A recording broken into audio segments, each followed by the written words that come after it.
Assalamualaikum warahmatullahi wabarakatuh. Salam sejahtera bagi kita semua. Perkenalkan, saya Dian Dwi Nur Rahmah, salah satu dosen program studi psikologi Fakultas Ilmu Sosial dan Ilmu Politik Universitas Mula Warman, yang mana dalam hal ini saya memiliki bidang keilmuan di psikologi industri dan organisasi. Perkenankan, pada kali ini saya akan menjelaskan salah satu mata kuliah yang saya ampu, yaitu mata kuliah Psikologi Industri dan Organisasi 1 dengan metode DIA, yaitu Delivery, Interaction, and Assessment. Video ini dibuat untuk memenuhi salah satu persyaratan sertifikasi dosen tahun 2023, yaitu pernyataan diri dosen dalam unjuk kerja Tridharma Perguruan Tinggi, khususnya pada aspek pengajaran. Saya akan memulai untuk menjelaskan deskripsi dan informasi umum dari mata kuliah Psikologi Industri dan Organisasi 1. Mata kuliah Psikologi Industri dan Organisasi 1 adalah mata kuliah yang wajib disajikan pada semester 2 bagi mahasiswa psikologi yang mempelajari berbagai teori dan konsep dalam psikologi industri dan organisasi jilid 1 serta penerapan atau aplikasinya bagi industri dan organisasi. Mata kuliah ini memiliki bobot sebanyak 2 SKS teori. Adapun materi pokok pada mata kuliah Psikologi Industri Organisasi 1 adalah mengenai pengertian dan ruang lingkup psikologi industri dan organisasi 1, perilaku organisasi dan fungsi psikologi industri organisasi dalam pengelolaan sumber daya manusia, rekrutmen dan seleksi beserta prosesnya, konsep pelatihan dan pengembangan dalam industri organisasi, keberagaman dalam organisasi, sikap kerja, perbedaan individu dalam organisasi, motivasi kerja dan pengaruhnya pada sumber daya manusia di dalam organisasi, serta perilaku dalam kelompok kerja. Adapun capaian pembelajaran pada mata kuliah ini adalah mahasiswa mampu memahami konsep atau teori dalam psikologi industri dan organisasi 1. Sumber referensi yang saya gunakan pada mata kuliah ini cukup beragam, yaitu diantaranya adalah buku yang berjudul Organizational Behavior edisi ke-14 oleh Robbins and Jutz, lalu juga buku Psikologi Industri Organisasi dari Munandar, lalu juga ada buku berjudul Psychology and Work Today, An Introduction to Industrial and Organizational Psychology dari Schultz and Schultz.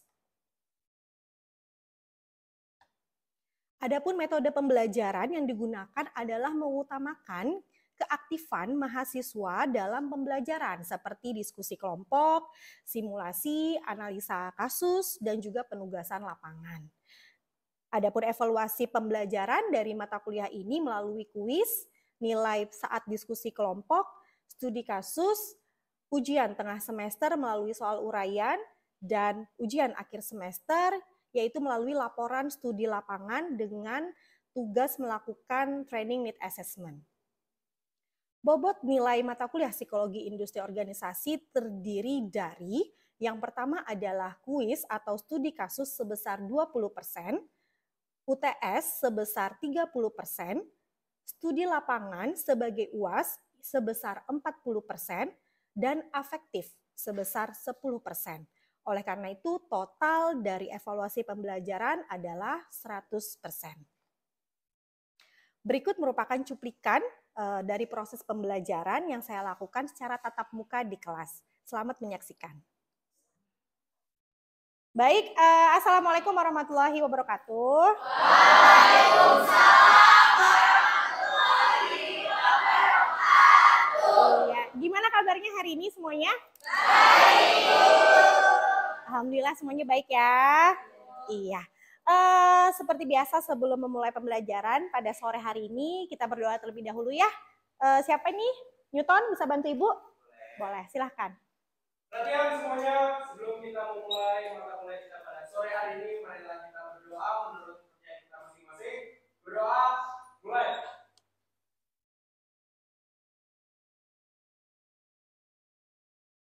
Doa, selesai. Oke, terima kasih banyak Newton bantuannya untuk memimpin doa.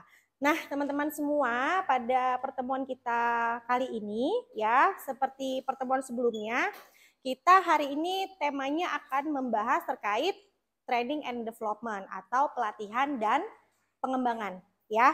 Jadi memang materi ini akan sangat berkaitan dengan mata kuliah PIO 2 yang nanti next semester kalian akan lalui ya. Nah, kalau di semester ini kalian masuk di PIO 1, kalau di next semester itu PIO 2. Nah, di salah satu materi di PIO 1 itu berjudul Training and Development. Nah, ini membahas terkait pelatihan dan juga pengembangan.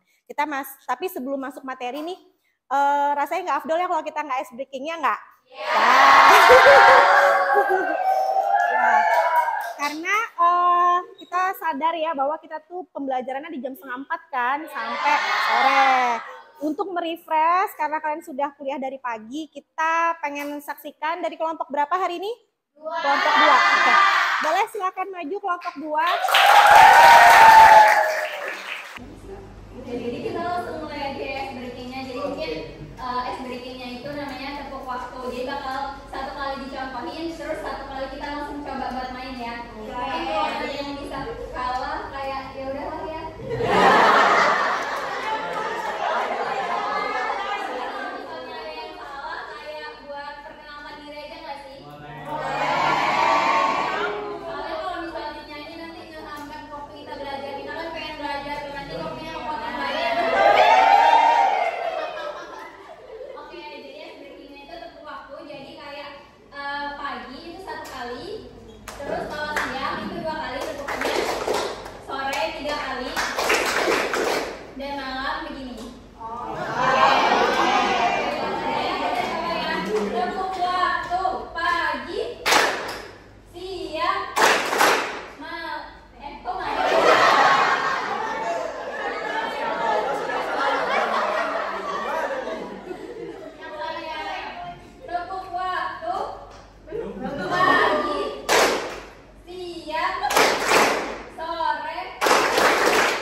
Baik, terima kasih banyak dari kelompok 2 ya untuk bisa memecahkan suasana kita sore hari ini. Jadi lebih semangat ya?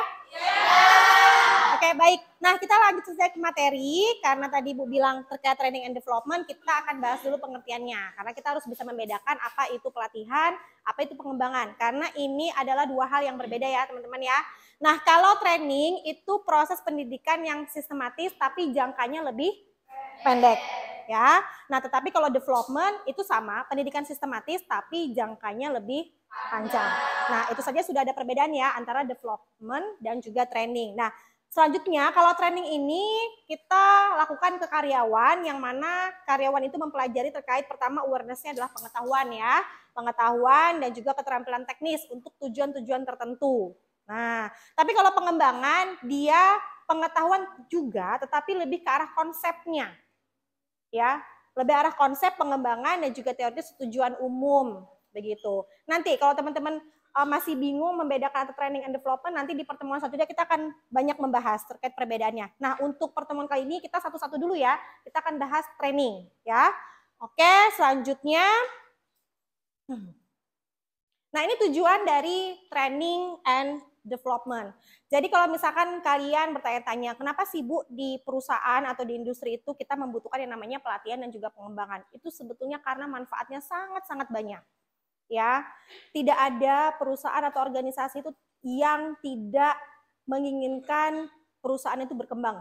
Ya, pasti semuanya itu pengennya karyawannya lebih maju, karyawannya memiliki kompetensi yang memadai, karyawannya itu adalah karyawan-karyawan yang unggul, yang prima, yang termotivasi gitu ya. Sehingga memang sudah seharusnya perusahaan atau industri itu memanajemen karyawannya. Karena memang manfaatnya banyak banget. Nah, kita cek ya. Yang pertama adalah meningkatkan produktivitas. Itu sudah sangat jelas ya. Produktivitas karyawan akan semakin meningkat kalau kita memberikan pelatihan dan juga pengembangan. Misalkan coaching, konseling, mentoring gitu ya kepada karyawan. Mutu kerja, jadi mutu kerja, kualitas kerjanya itu juga semakin bagus. Mereka semakin profesional.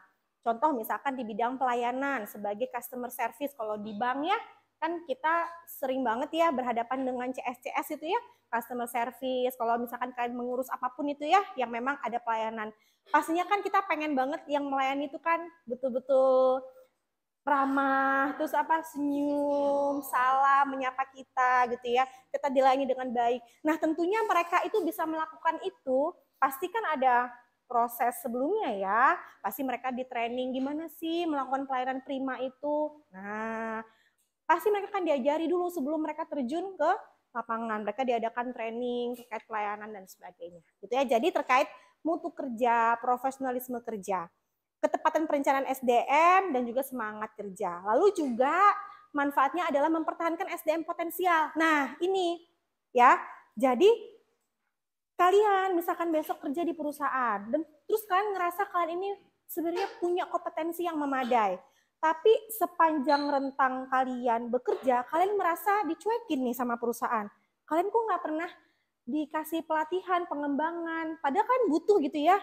Nggak mungkin kan 5 tahun kerja cuman itu aja dikerjain, pasti kan jenuh nggak? Iya, pasti bosen kan?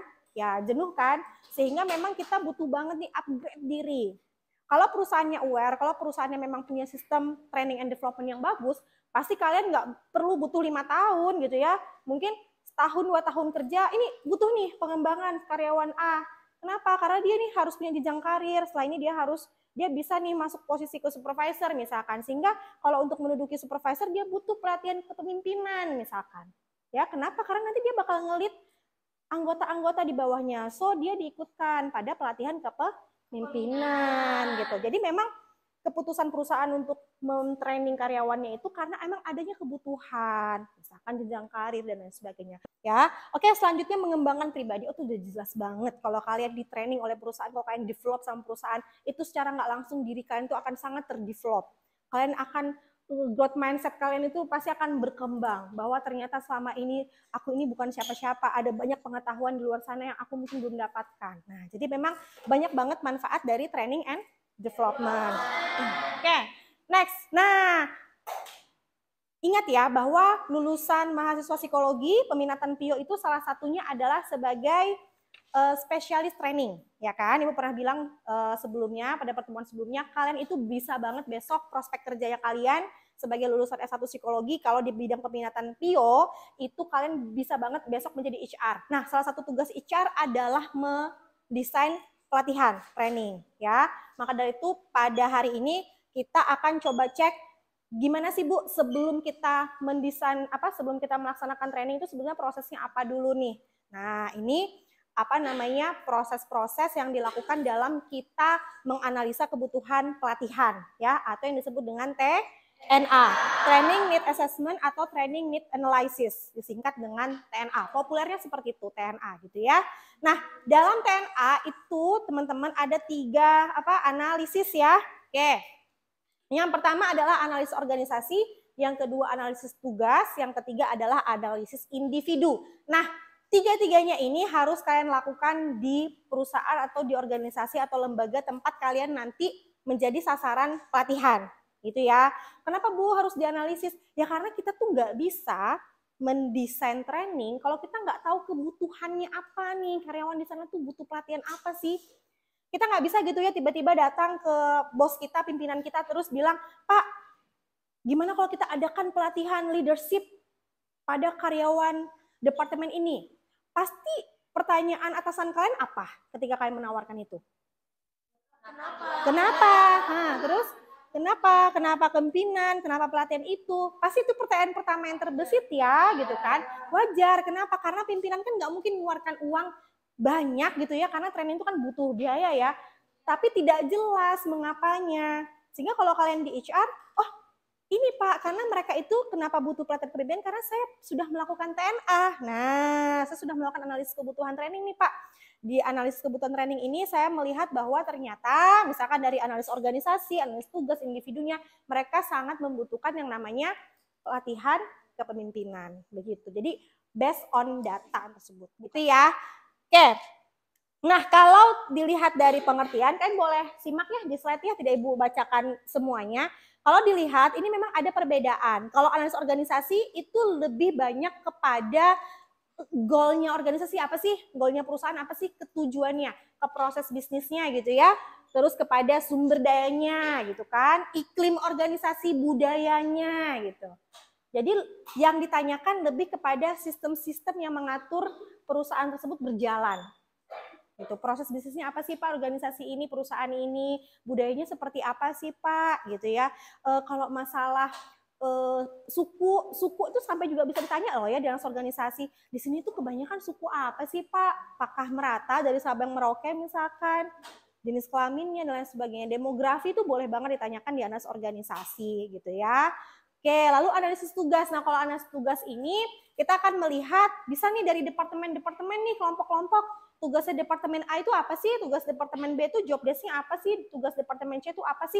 Nah, kita bisa menganalisa dari analisis tugas tersebut, ya kan? Kebutuhan-kebutuhan pelatihan apa sih? Sebenarnya mereka tuh kompetensinya apa sih yang mereka butuhkan? Nah, kita bisa analisa lewat analisa tugas. Jadi dari kelompok-kelompok itu kita nge-plotting, kan? Job desk mereka. Dan mereka tuh sudah berperan dengan maksimal nggak dalam job desk tersebut? Jangan-jangan gitu kan, ada yang masih kurang.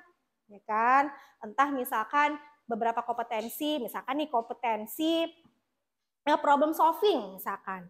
Pada departemen tersebut seharusnya problem solvingnya cepat, tapi ternyata sangat-sangat lambat sehingga mempengaruhi departemen lain kan gitu ya. Pasti deh kalau ada satu departemen tuh ada konflik itu pasti akan ngaruh dengan departemen yang lain kan.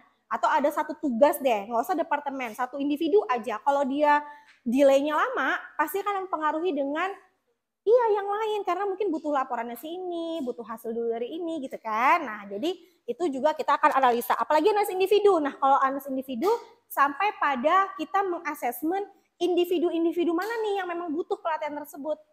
Kita bisa tanyakan wawancara dengan individu-individu, kita ambil pick 1 sampai 3 karyawan untuk kita tanyakan. Apakah betul misalkan mereka membutuhkan pelatihan tersebut, kompetensi itu tuh dibutuhkan tidak, begitu kan. Nah, itu boleh banget dianalisa individu.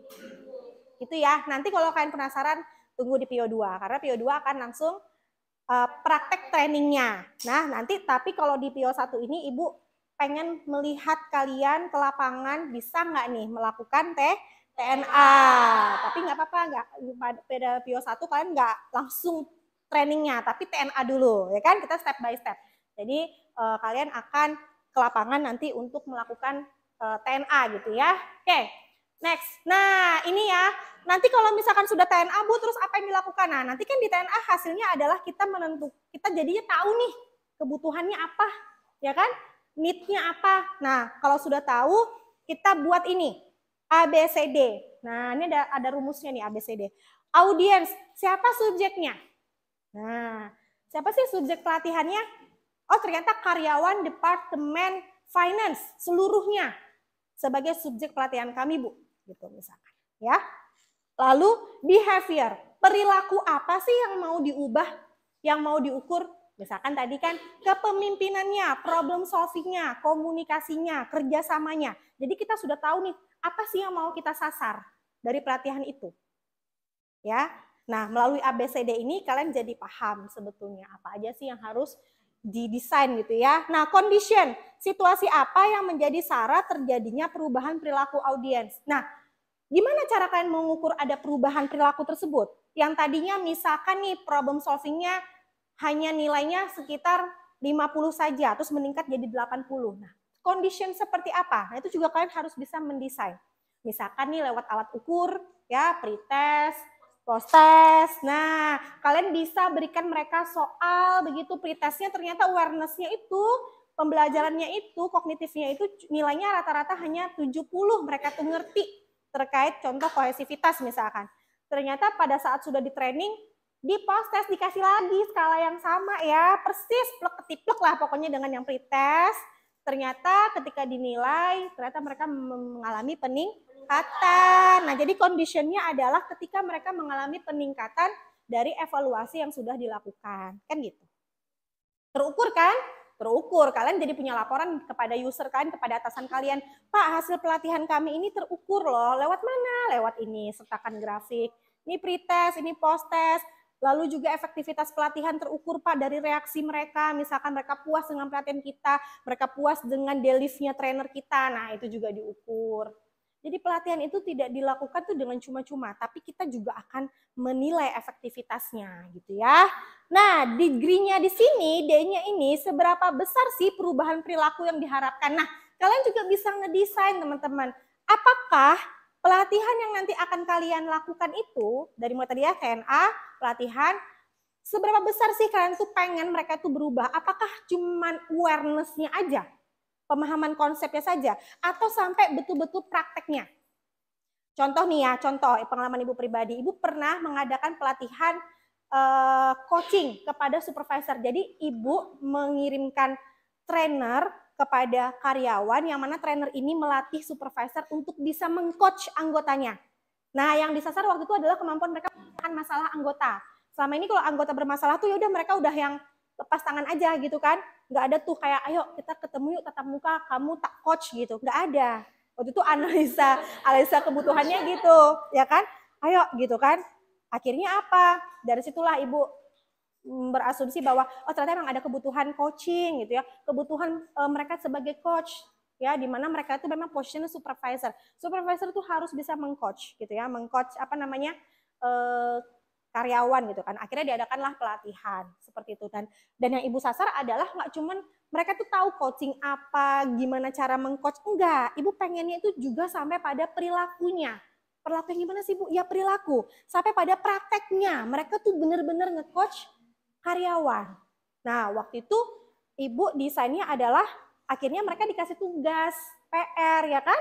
Nah, para supervisor ini dikasih booklet gitu, semacam booklet bahwa progres mereka itu melakukan coaching kepada anggota. Jadi di situ ada nama supervisornya siapa, nama coachingnya itu siapa gitu ya, terus apa aja sih yang mereka bicarakan gitu ya dalam proses coaching tersebut. Nah itu ya, jadi degree ini bebas, kalian boleh mau capai sampai level pembelajaran aja deh Bu, nggak sampai perilaku, ya boleh, nggak apa-apa gitu ya. Tapi kalau misalkan kalian punya waktu yang lebih panjang, biasa di perusahaan tuh punya waktu yang lebih lama ya, karena memang standby di situ terus kan. Nah, jadi kalian boleh banget sampai mengukur perilakunya.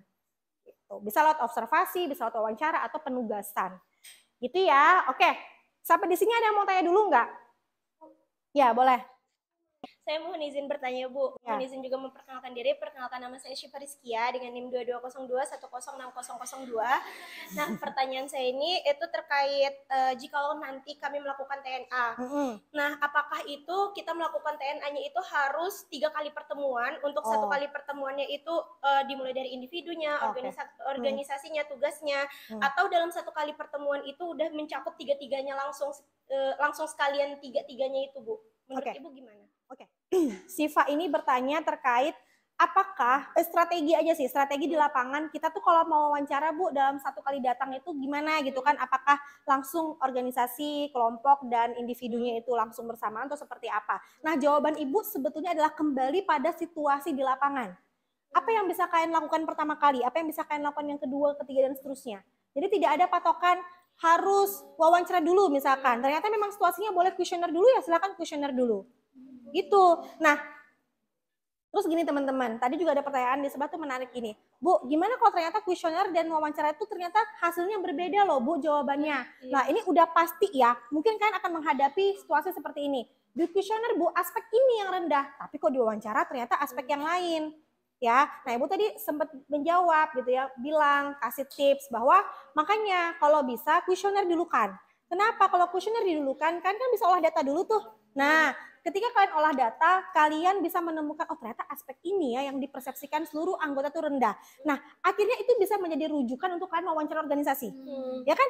Tanya nih sama ketuanya, Pak gitu ya, atau Mas, Mbak, berdasarkan hasil kuesioner kami menemukan bahwa 70% anggota itu mempersepsikan aspek ini tuh sangat rendah. Apakah betul ada persoalan pada aspek tersebut? Boleh klarifikasi gitu ya. Tapi kalaupun nih ternyata situasinya, Bu nggak bisa Bu, kami apa-apa bersamaan. Pas kami datang nyebarin angket, kami juga harus wawancara. Ya nggak masalah juga. Toh apa sih perbedaan yang signifikan? Tetap kan akan dapat data juga kan semuanya, terus akhirnya kan akan analisa nggak? Iya, akan analisa organisasi, analisa wawancara kelompok, mau entah itu nggak beraturan kapan timingnya, tetap aja semua hasilnya itu akan kalian analisa dan akan kalian cek gitu ya, mana sih kebutuhan yang paling penting urgent yang harus dipecahkan segera, yang harus diberikan training segera tuh yang mana dari banyaknya persoalan tersebut, dari banyaknya kebutuhan tersebut. Kan tetap ya akan begitu prosesnya gitu. Ya. Paham mungkin? Ibu saya mau nanya lagi. Boleh. Nah, kalau seandainya kita udah melakukan TNA, tapi TNA-nya itu yang ketemu duluan baru kuesioner. Boleh nggak Bu? Nggak apa-apa, wawancara dulu maksudnya kan? Iya, wawancara dulu. Boleh. Tapi kalau misalnya jawabannya beda drastis, kita analisisnya lebih kemana Bu? Lebih kepada urgensi, tadi Ibu bilang. Urgensi. Jadi gini, semuanya penting, oke, ya kan? Bu, komunikasi kan penting, kepemimpinan tuh penting, kerjasama penting, motivasi penting, aduh semuanya penting Bu. Gini, kalian buat benang merahnya. Contoh misalkan gini, kenapa sih karyawan itu nggak termotivasi? Kenapa sih dia low motivation? Pasti ada penyebab kan? Nah, berarti kan ada lagi kakaknya nih di atasnya. Ya kan? Sebelum kita ngomongin motivasi, ngomongin apa penyebab motivasi rendah? Oh, ternyata komunikasinya yang kurang. Oh, komunikasi yang kurang. Lah, emang kenapa dengan komunikasinya? Kakak punya datanya tuh. Atau komunikasi begini-begini, kok bisa komunikasinya kurang? Ternyata mereka dari pemimpinnya yang memang nggak menyediakan media komunikasinya. Berarti kan leadernya nih. Nah, jadi kalian cari asal muasal sumber persoalannya. Jadi bukan dari bawah bacanya. Ya benar sih melihat dari bawah. Tapi kan kalian lihat dulu atas benang merahnya, ke atasnya apa. Sehingga akhirnya ketemu satu titik. Oh, alah ternyata sumber dari sumber persoalan itu adalah ini loh. Sehingga ini urgent harus teliti. Harus di pelatihan. Kalau misalkan kita sudah ambil satu titik terus kita latih, kita ambil nih yang paling atas. Kelihatan nggak nanti dampaknya apa? Kelihatan. Iya dong, dampaknya ke komunikasi, dampaknya ke kepuasan ke motivasi, akhirnya ke kinerja ke produktivitas, kan gitu. Ya, nah untuk bisa memantapkan kalian boleh cari jurnal-jurnal gitu kan, cari jurnal-jurnal penelitian yang memang ada riset-risetnya bahwa ternyata ada hubungan antara A ke B, B ke C. Nah untuk memantapkan diri kalian, memang ada korelasi loh Bu antara aspek ini dengan ini, antara masalah ini dengan masalah itu ada korelasinya, ada pengaruhnya. Sehingga kan lebih yakin, oh aku yakin deh ngambil sumbernya yang ini. Gitu ya. Oke? Nah jadi tugasnya itu ya. Tugasnya kalian silakan studi lapangan, cari komunitas, boleh deh latihan dulu komunitas atau himpunan, BEM itu boleh ya, organisasi-organisasi di sekitaran kampus, kalian boleh lakukan TNA untuk menganalisa kebutuhan yang ada di organisasi mereka apa, gitu. Jadi kalian bisa kasih rekomendasi kepada organisasi tersebut, Kak gitu ya, atau Mbak gitu ya, bahwa ternyata dari hasil TNA kami merekomendasikan bahwa kalian tuh butuh pelatihan ini, dan ini. Baik, kalau begitu saya rasa cukup. Nanti kalau ada apapun yang ingin tanyakan silakan chat saja di grup ya, di grup kita, di grup WA kita. Jadi nanti Ibu bisa langsung jawab di grup tersebut. Sekian cuplikan proses pengajaran yang saya lakukan di mata kuliah Psikologi Industri Organisasi 1 pada program studi Psikologi Fakultas Ilmu Sosial dan Ilmu Politik Universitas Mula Warman. Tentunya saya mengharapkan kritik dan saran dari Bapak Ibu Asesor penilai Serdosmart tahun 2023 agar proses pengajaran yang saya lakukan bisa berkembang lebih baik ke depannya. Akhir kata, saya akhiri. Wassalamualaikum warahmatullahi wabarakatuh.